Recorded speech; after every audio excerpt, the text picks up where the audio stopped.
আমাদের গ্যালাক্সির নাম মিল্কিও গ্যালাক্সি। মিল্কিও গ্যালাক্সিকে আমাদের মহাজাগতিক বাড়িও বলা হয়। কিন্তু আমাদের মহাবিশ্বের গঠন এবং বিবর্তন সম্পর্কে জ্যোতির্বিজ্ঞানীরা সহজ প্রশ্নের উত্তর দেওয়ার চেষ্টা করেন। মহাবিশ্বে অসংখ্য গ্যালাক্সি রয়েছে। আমাদের মিল্কিও গ্যালাক্সি তার মধ্যে একটি।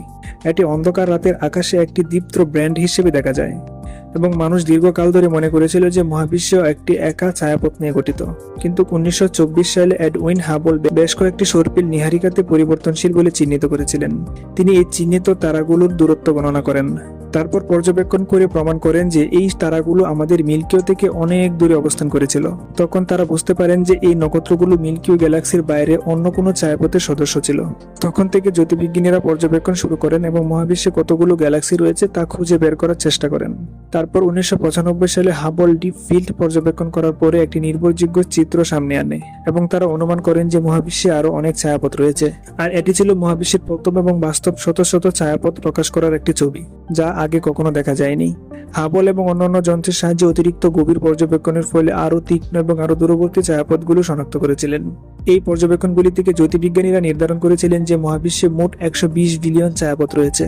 এগুলি তথাকথিত পর্যবেক্ষণযোগ্য মহাবিশ্বের মধ্যকার গ্যালাক্সিগুলোই এই সমস্ত বস্তু সমন্বয়ে গঠিত, যা নীতিগতভাবে হাবলের মতো টেলিস্কোপের সাহায্যে পর্যবেক্ষণ করা যেতে পারে, যেগুলো থেকে মহাবিশ্বের শুরু থেকে আলো আমাদের কাছে পৌঁছানোর সময় পেয়েছে।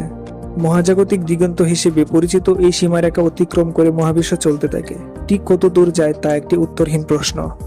এখন জ্যোতির্বিজ্ঞানীরা হাবল এবং অন্যান্য টেলিস্কোপ থেকে প্রকাশিত ডেটার একটি নতুন বিশ্লেষণ করেছেন। তারা এই সিদ্ধান্তে পৌঁছেছেন যে পর্যবেক্ষণযোগ্য মহাবিশ্বের মধ্যে গ্যালাক্সির মধ্যে পূর্ববর্তী অনুমান করা গ্যালাক্সির 10 গুণ কম। তারা মনে করেন যে মহাবিশ্বের প্রায় 90% গ্যালাক্সি আসলে খুব অস্পষ্ট এবং বর্তমান প্রজন্মের টেলিস্কোপ দ্বারা পর্যবেক্ষণ করা খুবই কঠিন। তাই জ্যোতির্বিজ্ঞানীরা শুধুমাত্র মডেলের উপর ভিত্তি করে তাদের অস্তিত্ব অনুমান করতে পারে। নতুন সংগঠিত তত্ত্ব জ্যোতির্বিজ্ঞানীদের 13 বিলিয়ন বছরের বেশি অতীতের সেই কার্লি দিনগুলো ফিরে দেখার সুযোগ করে দিয়েছেন।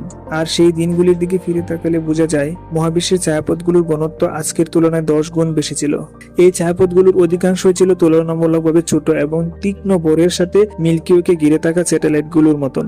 এই ফলাফলগুলি শক্তিশালী প্রমাণ দেয় যে গ্যালাক্সির বিবর্তিত হয়েছে। তখন তারা বুঝতে পারে যে মহাবিশ্ব দিন দিন প্রসারিত হচ্ছেন। আমাদের মহাবিশ্বের 90% গ্যালাক্সির সাথে এখনো পর্যবেক্ষণ করা হয়নি। হাবল বা আসন্ন জেমস ওয়েব এখনো এমন কোনো টেলিস্কোপ আবিষ্কার করতে পারেনি যে বাকি 90% গ্যালাক্সি সম্পর্কে তারা একটি শক্তিশালী প্রমাণ দিতে পারবে। তাই পৃথিবীতে কি পরিমাণ গ্যালাক্সি রয়েছে, আমাদের মহাবিশ্ব কতটুকু বড়, তা আমাদের চিন্তা শক্তির অনেক বাহিরে।